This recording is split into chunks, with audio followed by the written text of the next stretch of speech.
अस्सलाम वालेकुम। Now we are starting the topic of friction. आज हम फ्रिक्शन को पढ़ेंगे कि फ्रिक्शन क्या होती है और उसकी डायरेक्शन क्या होती है और हमारे पास कोफिशिएंट ऑफ फ्रिक्शन क्या होता है। सबसे पहले हम बात करते हैं कि फ्रिक्शन क्या होती है। अगर हमें फ्रिक्शन की आपसे बात करूं तो आप लोगों को पहले एक काम करता हूं कि इधर एक डायग्राम ड्रॉ कर देता हूं ताकि आप लोगों को क्लियर हो जाए। इधर मैंने एक सरफेस बनाई है और सरफेस के ऊपर एक बॉडी को प्लेस करवा देता हूँ। मैंने क्या करा, इधर एक सरफेस पर बनाई और इधर क्या करा दिया, मैंने बॉडी को प्लेस करा दिया। ये जो ट्रायंगुलर बॉक्स आप लोगों को नज़र आ रहा होगा, ये क्या है, एक ऑब्जेक्ट है, उसको मैंने इधर रख दिया है। ठीक है, अभी अगर मैं आप लोगों से पूछूं कि ये कौन सी स्टेट के अंदर है तो आप लोग कहोगे सर अभी ये रेस्ट पोजीशन में। ठीक है, ये कौन सी स्टेट में, अभी रेस्ट के अंदर है, क्योंकि हमारे पास दो ही स्टेट्स होती हैं, या तो रेस्ट या तो फिर मोशन। और अगर मैं आपको बोलूँ कि ये एक बॉक्स है, ये एक बॉडी है, या एक ऑब्जेक्ट है, ये क्या है, अभी कौन से स्टेट में रखा हुआ है, ये हमारे पास स्टेट रेस्ट के अंदर है। अगर मैं आप लोगों से बोलूँ कि मैं इसके ऊपर लगाता हूँ एक फोर्स, इसके ऊपर क्या लगाता हूँ, एक फोर्स, और उसकी डायरेक्शन क्या होगी, उसकी डायरेक्शन होगी सर राइट हैंड पे। जैसे मैं इसको फोर्स लगाऊंगा तो क्या होगा, ये जो हमारे पास ऑब्जेक्ट है वो क्या करेगा, डिस्प्लेस होके आगे मूव करेगा। ठीक है, अब ये आगे क्या करेगा, जाहिर सी बात है सर मूव करेगा। अभी जब मूव करेगा तो जाहिर सी बात है हमने इधर एक फोर्स लगाई है। ठीक है, अब बिल्कुल इसके अपोजिट हैंड के ऊपर भी एक फोर्स लग रही होगी जो इसको क्या कर रही होगी, इसको मूव करने से रोक रही होगी, क्योंकि न्यूटन का थर्ड लॉ में क्या कहता है कि हर एक्शन का कोई ना कोई रिएक्शन होता है। ठीक है, तो हम क्या करेंगे, जैसी फोर्स इधर से हम लगाएंगे, इसको प्रोवाइड करेंगे इस ऑब्जेक्ट को, तो क्या होगा, ये बॉडी अभी हमारे पास किस स्टेट में, रेस्ट के अंदर है। ठीक, अब ये कोशिश करेगी कि ये रेस्ट में ही रहे, तो जो फोर्स इसको रेस्ट में ही रहने के लिए यानी कि अप्लाई होगी अपोजिट साइड के ऊपर, उसे हम नाम देते हैं फ्रिक्शन का। उसे हम नाम देते हैं किसका, उसे हम नाम देते हैं, कौन सी फोर्स होती है वो हमारे पास फ्रिक्शन ऑफ फोर्स हमारी कहलाती है। तो मैंने क्या कहा, सिंपल एक ऑब्जेक्ट को हमने कंसीडर किया और उस ऑब्जेक्ट को मैंने फोर्स लगाई, और फोर्स लगाई तो क्या होगा, फोर्स लगाने पे क्या होगा, ये डिस्प्लेस होगा, जाहिर सी बात है। ठीक है, अब जैसे मैं फोर्स लगाऊंगा तो क्या होगा, कोई ना कोई इसके ऊपर एक भी फोर्स लग रही होगी जो इसको क्या कर रहा होगा, मूव करने से रोक रही होगी, इसको स्टॉप कर रही होगी या इसको रेजिस्ट कर रही होगी। ठीक, तो जैसे ही मैंने इसको फोर्स लगाया तो क्या कर रही होगी, कोई ना कोई फोर्स होगी सर अपोजिट डायरेक्शन में, जो हमारी अप्लाइड फोर्स है। ये जो हमारी फोर्स लगाई थी हमने, जो हमारी अप्लाइड फोर्स थी इस ऑब्जेक्ट को लगा डिस्प्लेस करवाने के लिए, तो क्या होगी, फोर्स ऑफ फ्रिक्शन से क्या होगी, उसकी डायरेक्शन अपोजिट होगी। अगर मैं फोर्स इस डायरेक्शन में लगा रहा हूँ तो फोर्स ऑफ फ्रिक्शन किस डायरेक्शन में लगेगा, इसको बिल्कुल अपोजिट डायरेक्शन में लगेगा। तो ये मेरे क्या क्या कहलाएगा, ये मेरे पास कहलाएगी फ्रिक्शन। ठीक है, ये मेरे पास कहलाएगी फ्रिक्शन। तो हम देखते हैं, मैंने आपको डायग्राम से समझाने की कोशिश करी, अब हम फ्रिक्शन की डेफिनेशन को रीड कर लेते हैं जो हमें बोर्ड में इंशाल्लाह लिखनी होगी। तो फ्रिक्शन के मैंने इधर क्या लिखी डेफिनेशन, द फोर्स, एक ऐसी force that resist relative motion between two surfaces is called friction. एक ऐसी फोर्स है, फ्रिक्शन क्या है, एक ऐसी फोर्स है जो क्या कर रही हो, रेजिस्ट कर रही हो रिलेटिव मोशन को। ठीक है, रिलेटिव मोशन को क्या कर रही हो, रेजिस्ट कर रही हो दो सरफेसेस के दरमियान, उसे हम क्या नाम देते हैं, उसे हम नाम देते हैं फ्रिक्शन। ठीक है, तो मैंने क्या लिखा, the force that resist relative motion between two surfaces is called friction. तो इधर मैंने ये लिखा आपको कि अगर इधर दो सरफेसेस, सर इधर कहाँ से दो सरफेसेस नजर आ रही हैं, तो देखें ये एक बॉडी की सरफेस हो गई और एक मेरे पास क्या हो गई, ये जो फ्लैट मैंने जो भी चीज़ जिस चीज़ पे भी रखा है उसकी एक सरफेस है। ठीक है, तो ये सरफेस और ये सरफेस आपस में क्या हो रहा है, इन दोनों के दरमियान कोई मोशन को क्या हो रहा है, रेजिस्ट कर रहा है, एक ऐसी फोर्स रेजिस्ट कर रही है, और वो फोर्स हमारी क्या कहलाती है, फोर्स ऑफ फ्रिक्शन कहलाती है। ठीक, अब अगर मैं आपको मैथमेटिकली बात करूं, अगर मैं इसके आपको इसके फॉर्मूले के हवाले से बात करूं तो वो देख लेते हैं। क्या लिखा है मैंने, the frictional force F is directly proportional to the normal force. अच्छा सर ये नॉर्मल फोर्स कहाँ से आ गई, ठीक है, फोर्स ऑफ फ्रिक्शन समझ आ गया, मगर ये नॉर्मल फोर्स कहाँ से आ गई। अब मेरी बात सुनो, इधर मैंने फोर्स लगाया इस बॉडी के ऊपर, जैसे ही मैंने इसके ऊपर फोर्स लगाया तो क्या होगा, कोई ना कोई फोर्स इधर भी जनरेट हो जाएगी इसके अपोजिट डायरेक्शन में, जो इसको क्या कर रही होगी, रेजिस्ट कर रही होगी मूव करने से, रोक रही होगी मूव करने से। तो ये मेरे पास जो फोर्स कहलाती है वो क्या कहलाती है, फोर्स ऑफ फ्रिक्शन। ठीक, अब मैं आपसे एक बात करूं तो इधर हमारे पास ये डाउनवर्ड डायरेक्शन में हमारे पास क्या हो रहा है, वेट अप्लाई हो रहा है। ठीक है, किसका कोई ना कोई वेट होगा और उसकी डायरेक्शन क्या होगी, वेट की डाउनवर्ड होगी। और डब्ल्यू यानी वेट किसके बराबर होता है, आप लोगों को पता होना चाहिए, वेट किसके बराबर होता है, एम जी के, एम इंटू जी। वेट खुद बराबर होता है किसके, एम जी के। ठीक है, अब वेट को बैलेंस करने के लिए एक फोर्स हमारे पास होती है जिसे हम क्या कहते हैं, नॉर्मल फोर्स। उसे हम क्या कहते हैं, नॉर्मल फोर्स। उसे हम रिप्रेजेंट करते हैं आर से, उसे हम रिप्रेजेंट करते हैं आर से, ठीक है। मैंने क्या कहा आपको, हम फोर्स लगाएंगे, जाहिर सी बात है कोई ना कोई फोर्स जनरेट होगी उसके अपोजिट साइड पे, जिसको क्या कर रही हो, रेजिस्ट कर रही हो उस मोशन को करवाने के लिए, ठीक है। तो उसे हम नाम देंगे फोर्स ऑफ फ्रिक्शन का। ठीक, अब ये बात तो हो गई, फ्रिक्शन पता चल गया किसे कहते हैं। अब हम एक, मैं अगर आपको कहूँ अगर ये बॉडी है तो उसका कोई ना कोई वेट होगा, ठीक है, और उस वेट की डायरेक्शन क्या होगी, डाउनवर्ड होगी, जाहिर सी बात है। तो मेरे पास जो नीचे है वो क्या है, वेट की डायरेक्शन है, वेट कहाँ लाई कर रहा होगा हमारा, डाउनवर्ड, और W किसके बराबर होता है, M×G, ठीक है। और R हमारा पास क्या होगा, इसको बैलेंस करने के लिए एक और फोर्स हमारे पास अप्लाई हो रहेगी जिसे हम, जिसकी डायरेक्शन क्या होगी, अपवर्ड डायरेक्शन, और उसे हम क्या कहते हैं, उसे हम कहते हैं नॉर्मल फोर्स। तो ये नॉर्मल फोर्स मैंने आप लोगों को बता दिया, नॉर्मल फोर्स को किससे डिनोट करते हैं, R से, ठीक। तो नॉर्मल फोर्स को हम डिनोट करते हैं किससे, R से डिनोट करते हैं।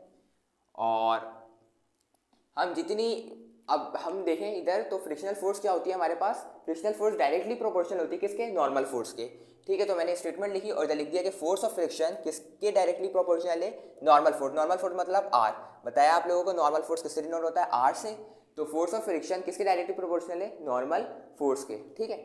अच्छा, हम अगर आप इधर डायग्राम में शो देखें तो डायग्राम में जो शो हो रहा है आपके पास आर, ये आर को मैं ये फोर्स ही है ना, जाहिर सी बात है।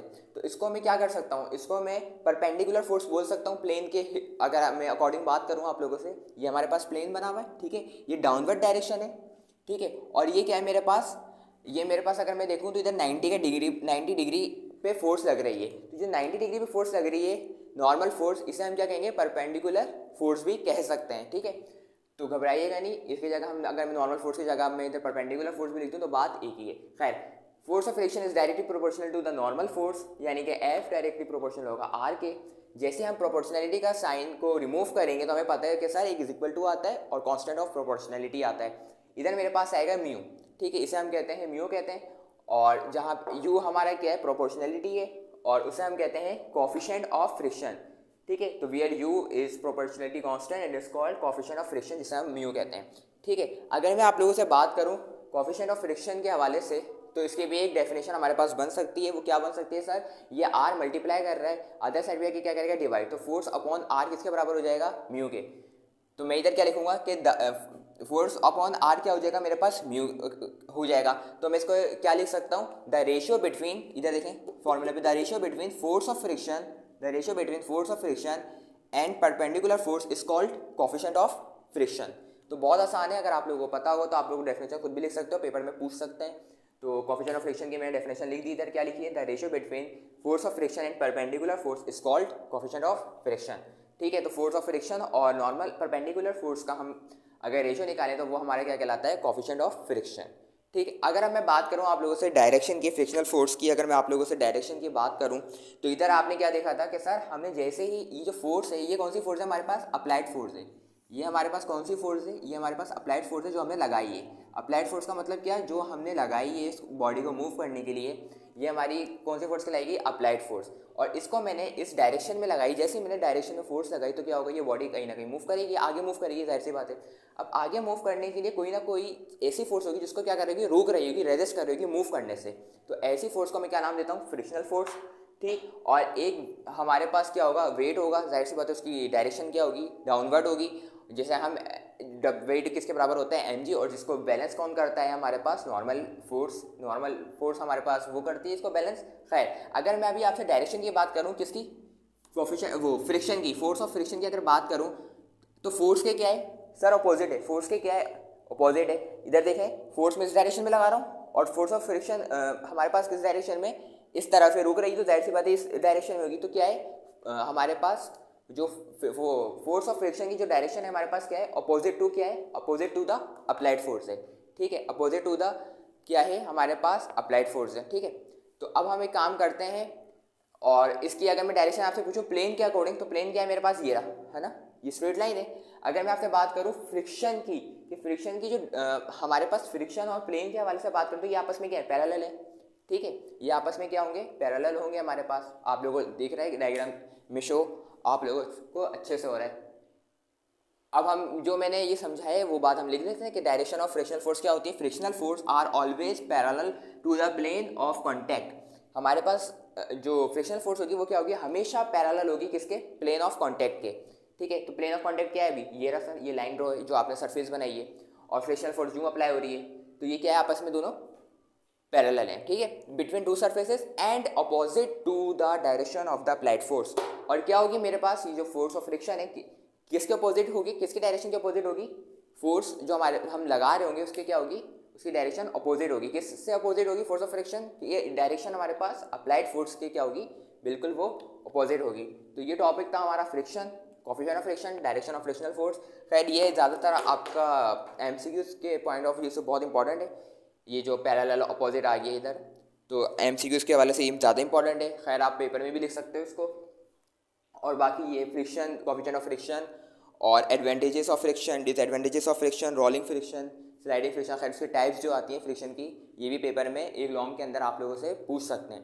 खैर मैंने अभी ये फर्स्ट वीडियो बनाई आप लोगों को और इसके अंदर बताया कि फ्रिक्शन क्या होता है।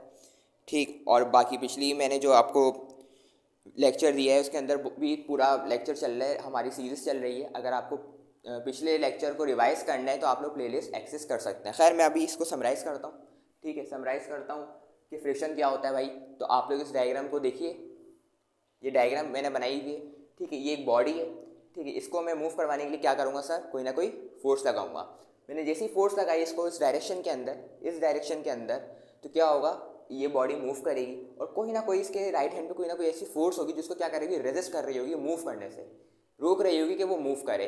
उसे हम नाम देंगे फ्रिक्शन फोर्स का, उसे ही हम कहते हैं फ्रिक्शन। तो फ्रिक्शन एक फोर्स ही होती है। खैर अब हमें पता है कि नीचे जो इसका जो हमारे पास बॉडी का वेट होगा वो इसकी डायरेक्शन क्या होगी, उसकी डाउनवर्ड डायरेक्शन होगी। और W को हम वेट कहते हैं, और W खुद किसके बराबर होता है, W को यानी वेट का फॉर्मूला क्या होता है, M×G। ठीक है, अब वेट को हम अगर बैलेंस करने के लिए बात करें तो वेट को भी बैलेंस कोई कर रही होगी, कोई ना कोई फोर्स जो वेट को बैलेंस कर रही होगी, उसे हम नाम देंगे R का। R का मतलब नॉर्मल फोर्स। ठीक है, जैसे हम R से रिप्रेजेंट करते हैं। ठीक है, अच्छा मैं आपको ये मैंने क्या बताया, friction, the force that resist relative motion between two surfaces is called friction. एक ऐसी फोर्स जो क्या कर रही हो, रेजिस्ट कर रही हो, रोक रही हो रिलेटिव मोशन को दो सरफेसेस के दरमियान, उन्हें हम कहते हैं फ्रिक्शन। अगर मैथमेटिकली बात करूं तो हम एक चीज़ याद रखनी है कि फोर्स ऑफ फ्रिक्शन जो है वो डायरेक्टली प्रोपोर्शनल होगा किसके, नॉर्मल फोर्स के। तो F directly proportional to the normal force, और नॉर्मल फोर्स को हम किससे डिनोट करते हैं, R से। ये मैंने लिखा है R से डिनोट करते हैं। जैसे प्रोपोर्शनलिटी का साइन हटाएंगे तो क्या आ जाएगा, इज इक्वल टू, और कांस्टेंट आएगा, कांस्टेंट इधर हम यूज़ करते हैं म्यू। ठीक है, तो मैंने इधर ये लिखा है where mu is proportionality constant and is called coefficient of friction. और आप लोगों को कोएफिशिएंट ऑफ फ्रिक्शन की अगर डेफिनेशन लिखनी हो तो आप लोग इस फॉर्मूले से भी बना सकते हो। क्या बना सकते हो कि इधर R आपके पास म्यू से क्या कर रहा है, मल्टीप्लाई ना, 10 में क्या करेगा, डिवाइड करेगा F के नीचे, तो F डिवाइडेड बाय R हो जाएगा। तो आप लोग खुद भी लिख सकते हो भाई, the ratio between force of friction and perpendicular force is called coefficient of friction. ठीक है, तो रट्टा लगाने की जरूरत नहीं है, ऐसे समझ भी लेंगे तो उससे भी आप अपना पेपर आराम से कर सकते हो। ठीक है, बाकी जो मैंने इधर थ्योरी लिखी है आप लोग पेपर में ये एग्जिटिव्स लिख लें, इंशाल्लाह आप लोगों को नंबर मार्क्स मिल जाएंगे। अगर मैं डायरेक्शन की बात करूँ फ्रिक्शनल फोर्स की आपसे, तो मेरे पास डायरेक्शन क्या होती है फ्रिक्शनल फोर्स की, फ्रिक्शनल फोर्स जो होता है वो हमेशा पैरेलल होता है किससे, प्लेन ऑफ कॉन्टैक्ट से क्या होता है, हमेशा पैरेलल होता है। और अगर मैं आपसे फोर्स ऑफ फ्रिक्शन की बात करूँ, फोर्स ऑफ फ्रिक्शन की बात करूँ अप्लाइड फोर्स से, तो इसकी क्या होगी, डायरेक्शन हमेशा अपोजिट होगी किससे, अप्लाइड फोर्स से क्या होगी, उसकी डायरेक्शन अपोजिट होगी। ठीक है, तो ये मैंने इधर लिखा है डायरेक्शन ऑफ फ्रिक्शनल फोर्स के अंदर। अच्छा मैं काम करता हूँ, मैं आप लोगों को न्यूमेरिकल्स के लिए जो मैं इंशाल्लाह ताला आप लोगों को आगे करवाऊंगा, तो मैं इसको एक काम करता हूँ, इसको थोड़ा सा और एलाबोरेट कर देता हूँ इस फॉर्मूले को, ताकि हम लोगों को न्यूमेरिकल में आगे परेशानी ना हो। ठीक है, तो मैं इधर क्या करता हूँ, मैं इसको इधर फर्दर काम करा देता हूँ। ठीक है, तो आप लोग इधर देख लो, इधर मैं काम क्या करा रहा हूँ, मुझे बताओ कि ये R है, ये क्या है R, सर R का मतलब क्या, नॉर्मल फोर्स। तो R क्या है, मेरे पास नॉर्मल फोर्स है, R है ना, ये R क्या लग रही है, अपवर्ड डायरेक्शन में लग रही है। ठीक है, जितनी R लग रही होगी उतनी क्या लग रहा होगा, मेरे पास वेट होगा, जाहिर सी बात है, इसीलिए तो वेट और R बैलेंस है। तो डेट्स वाई ना ये हवा में उड़ रही है बॉडी, बल्कि क्या है, एक जगह तरीके से रखी हुई है। ठीक है, तो R और W बराबर होंगे ही, तो जाहिर सी बात है ये स्टेबल होगी, रेस्ट पोजीशन में होगी। ठीक है, तो R और W क्या होगा, आपस में सर बराबर होंगे। सर बराबर क्यों होने चाहिए, तो भाई बात सुनो, अगर मेरे पास R की वैल्यू ज़्यादा हो जाएगी तो क्या होगा, ये बॉडी ऊपर मूव कर जाएगी, फोर्स ज़्यादा लग रही है ना, तो ऊपर बॉडी मूव कर जाएगी। ठीक है, तो इस डेट्स वाई मैं क्या कहूँगा, अगर ये बॉडी तरीके से रखी हुई है तो R किसके इक्वल होगा, मेरे पास W के इक्वल होगा। और W खुद किसका बराबर होता है, mg के। तो मैं क्या लिखूँगा, मैं लिखूँगा इधर इसके फर्दर काम इधर करा रहा हूँ, क्या लिखूँगा इधर, r किसके बराबर होगा भाई, r बराबर है w के, w मतलब वेट, और w किसके बराबर होता है, m इंटू जी। ठीक है, तो मैं क्या करता हूँ, प्लेस करवा देता हूँ वैल्यू को, f की जगह f आएगा और u की जगह क्या आएगा, u ही आएगा, यानी कि म्यू आएगा, और एंड देन क्या आएगा, r की जगह मेरे पास क्या आएगा, m इंटू जी आ जाएगा, और मेरे पास क्या आ जाएगा फाइनली, m इंटू जी आ जाएगा। ठीक है, तो ये मैंने आप लोगों को क्या करवा दिया, ये मैंने आप लोगों को फॉर्मूला किस क्यों लिखवाया है भाई, ये सही से लिख देता हूँ मैं, ये मैंने फॉर्मूला आप लोगों को इसलिए लिखवाया है ताकि ये हमारा आगे इंशाल्लाह ताला न्यूमेरिकल के अंदर ये फॉर्मूला इंशाल्लाह ताला बहुत काम आने वाला है। तो मैंने आप लोगों को पहले बता दिया, बहुत ईजी है। ठीक है, तो मैंने कॉन्सेप्ट को इधर क्या करा, वेट के कॉन्सेप्ट और जो हमारे पास आर थी यानी नॉर्मल रिएक्शन, उसको क्या करा, इक्वल लिया, और इक्वल लेंगे तो क्या होगा हमारे पास, जाहिर सी बात है आर का कोई फॉर्मूला है नहीं, तो उसको किसके इक्वल लूँगा, वेट के, और जो वेट किसके बराबर होता है, एम इंटू जी के, तो वेट के जगह क्या लिख दूंगा मैं, एम इंटू जी लिख दूंगा, तो मेरे पास ये फॉर्मूला बन जाएगा फोर्स ऑफ फ्रिक्शन का, एक न्यू फार्मूला मैंने आप लोगों को इधर ड्राइव करवा दिया है। ठीक है, अब हम इंशाल्लाह ताला नेक्स्ट वीडियो के अंदर हम टाइप्स ऑफ फ्रिक्शन को इंशाल्लाह ताला डिस्कस करेंगे, जो हमारे पास स्लाइडिंग, काइनेटिक, स्टैटिक फ्रिक्शन जो हमारे पास होती है, रोलिंग फ्रिक्शन, उसको इंशाल्लाह ताला डिस्कस करेंगे, and then advantages of friction discuss करेंगे, देन डिसएडवांटेजेस ऑफ फ्रिक्शन हम लोग इंशाल्लाह ताला डिस्कस करेंगे। तो ये पूरा एक बोर्ड में एक सवाल आता है आप लोगों के लिए, थ्योरी के अंदर, लॉन्ग के अंदर सवाल आ जाता है ये अच्छा खासी मरतबा।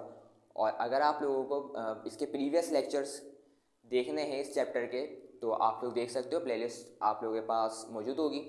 बाकी कोई क्वेरी हो आप लोगों को तो आप लोग इस नंबर पे कांटेक्ट कर सकते हैं। बाकी इंशाल्लाह ताला नेक्स्ट वीडियो में इंशाल्लाह ताला मिलेंगे, जब तक के लिए अल्लाह हाफ़िज़।